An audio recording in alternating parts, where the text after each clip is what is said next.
J. Edgar Hoover was quoted as saying, "There are men and women in far corners of the world who have never heard of Jesus Christ, yet they know and love Charlie Chaplin. So when Chaplin makes a picture, like The Great Dictator, his thoughts reach a far greater audience than do the newspapers, the magazines, or the radio, and in picture words that all can understand." The most powerful white supremacists in America feared Charlie Chaplin's influence and started to chip away at his power. But Charlie was far more concerned with the most powerful white supremacist that ever lived. Adolf Hitler was a student and deep admirer of the eugenics programs that started in the United States. In particular, the bogus, fake science of blood superiority, master race, and sterilization programs that took place in America in the 1920s.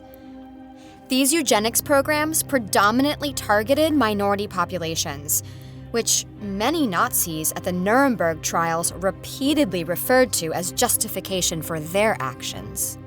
Hitler also clearly understood the power of media and propaganda. Hence, one of his first actions as the leader of the Nazi Party was to dispatch George Gissling, whom would come to be known as Hitler's Hollywood consul, with the directive to influence, corrupt, and coerce anything anti-Nazi or pro-Jewish from being made or distributed. From 1930 to 1940, Gissling was able to stop films such as Mad Dog of Europe. Much has been written and said of the 4 Jewish movie studio heads' failure to address Nazis and anti-Semitism. But what is far less talked about is an organization with far greater power and reach. The Catholic Legion of Decency, which will serve as the foundation of the modern MPAA today, a powerful cancel culture, with 20 million pledged Catholic supporters, all falling in line, and capable of sinking any film the group deemed immoral. Led by Joseph Breen, who was quoted as saying, "These Jews seem to think of nothing but money-making and sexual indulgence." Breen was not alone in his anti-Semitic onslaught. Catholic priest Father Charles Coughlin toxically justified Kristallnacht to his followers. The fraternity of Nazi complacency stretched far beyond studio heads. It included bankers, tycoons, popes, and even military leaders. Making the humanitarian and recklessly brave action of the most famous performer in cinema history to risk everything and be the only man in Hollywood to actively address the Nazi Party of Terror. The Great Dictator, 1940, a poetic, satirical, and cinematic masterpiece of a make-believe country, Tomania. Allowing Charlie to use cinematic tools such as imagery, language, costume, and social situations to reflect the white supremacy of the Nazi Party, and above all, Adenoid Hinkle. Charlie's genius choice to play dual roles allowed him to maintain a tramp-like character as a Jewish barber, as well as a pompous buffoon of a self-centered dictator, Hinkle. Clearly patronizing the man born the same month and year as him, and who would oddly steal Charlie's mustache for popularity. Charlie's aim was obvious: to awaken the world to complacency and to stop the casual acceptance of white supremacist Nazis. The Great Dictator is one of the only films leading up to World War II to directly address the atrocities Nazis will commit, such as gassing. We've just discovered the most wonderful, the most marvelous poison gas. It will kill everybody. All right, later. And years before the world would learn of Hitler's final solution. We'll kill off the Jews, wipe out the brunettes. Then will come forth our dream, a pure Aryan race. Beautiful blonde Aryans. They will love you, they will adore you, they will worship you as a god. No, you mustn't say it. Starring Paulette Goddard, playing a strong woman character, Hannah, giving the audience a rare glimpse of what life is like in Jewish communities under Nazi occupation. What is most disturbing is how Charlie Chaplin's final speech in The Great Dictator plays against today's modern, polarized political landscape of Trump-styled fascism and rise in white supremacy. Human beings are like that. We want to live by each other's happiness, not by each other's misery. We don't want to hate and despise one another. In this world, there's room for everyone, and the good earth is rich and can provide for everyone. The way of life can be free and beautiful, but we have lost the way. Greed has poisoned men's souls, has barricaded the world with hate, has goose-stepped us into misery and bloodshed. We have developed speed, but we have shut ourselves in. Machinery that gives abundance has left us in want. Our knowledge has made us cynical, our cleverness hard and unkind. We think too much and feel too little.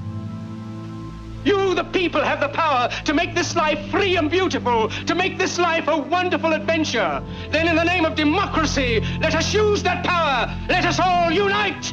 Let us fight for a new world, a decent world, that will give men a chance to work, that will give youth a future and old age a security.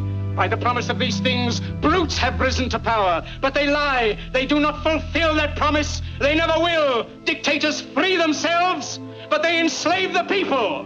Now let us fight to fulfill that promise. Let us fight to free the world, to do away with national barriers, to do away with greed, with hate and intolerance. Let us fight for a world of reason, a world where science and progress will lead to all men's happiness. Soldiers, in the name of democracy, let us all unite! Nazis were so disturbed and bothered by the great dictator, Hitler himself threatened to produce his own anti-Semitic films in the future. Hitler will launch an effective smear campaign, labeling Charlie as the embodiment of the Jew. Hitler will find allies in Hollywood, endlessly publishing Chaplin's financial contributions to Jewish charities and causes. Chaplin repeatedly and publicly claimed he had absolutely no Jewish heritage. Mr. Chaplin, I am a great admirer of yours. I'm sorry, I prefer not to shake hands with Nazis. What have you got against us, Mr. Chaplin? What have you got against everybody else? You must forgive Mr. Chaplin. He's a Jew. Ach so. I'm afraid I don't have that honor. Post-World War II marked a global financial change and the rise of communist and socialist economies. The American wealthy class stood to lose billions to social services, opting instead for a national hysteria over communism. The National Red Scare, led by Joseph McCarthy, wrongfully, unlawfully, and without any kind of reasonable merit, accused hundreds of Americans in powerful positions of government, military, and media of being members of the Communist Party or sympathetic to the cause. Hoover will use the Red Scare propaganda to permanently banish Chaplin, denying him re-entry into the United States after a trip to London to promote one of his films. According to a 1952 FBI memo, there was no evidence that could be presented that would bar his re-entry into the United States. When informants who had made allegations against Chaplin were asked to testify under oath, they all simply refused. Charlie remained in exile until 1972, when he returned to the Academy Awards to receive an Oscar for Lifetime Achievement. The deplorable complacency of cinema in the 1930s in regards to white supremacist Nazis will repeat itself in our modern times. The 2000s saw cinema take a clear anti-Muslim and pro-war attitude post-September 11th, culminating in national complacency toward brutal interrogations, war crimes, and the invasion of Iraq when no weapons of mass destruction were found, as well as ultra-violent and fictitious Mexican narco-propaganda, while domestic cartels, like the Sackler family, kill 500,000 Americans and continue to ruin millions of lives with opioids. The king of cinema paid a heavy price to address the atrocities of Nazi white supremacists. It is clear Charlie never forgot the working-class life of his childhood, who his fans really were, or the reality of the wealthy and privileged class. His trailblazing mark on cinema will last generations to come. As the most powerful form of influence, cinema belongs to the people and not just the rich.